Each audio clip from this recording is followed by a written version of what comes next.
ডুবে যাচ্ছে, সাঁতার জানে না, চিৎকার মেরে মেরে বলে, একজন নবীর সন্তান, একজন নবীর সন্তান, আমি নবীর সন্তান, আমাকে রক্ষা করো, আমি নবীর সন্তান, আমাকে রক্ষা করো। এলাকার লোকজন ছুটে এসেছে, তাকে পুকুর থেকে সুন্দর করে উত্তোলন করেছে।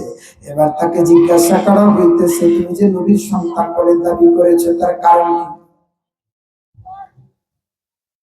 এই লোকটা ডাক দিয়া বলে, আমার বাবা ছিল আদম আলাইহিস সালাম, আমার বাবা আদম আলাইহিস সালাম একদিক দা পৃথিবীর প্রথম মানুষ ছিলেন, আর একদিক দা আল্লাহ ওনাকে নবুয়তি দান করেছেন, উনি নবী ছিলেন। একদিক দা উনি প্রথম মানুষ, আর একদিক দা হইলেন উনি নবী। সুবহানাল্লাহ। তাহলে এই জন্য আমি তো আদমের সন্তান, এই জন্য আমি দাবি করেছি আমি নবীর সন্তান, আমার কথাটা ভুল হয় নাই। সুবহানাল্লাহ বলে।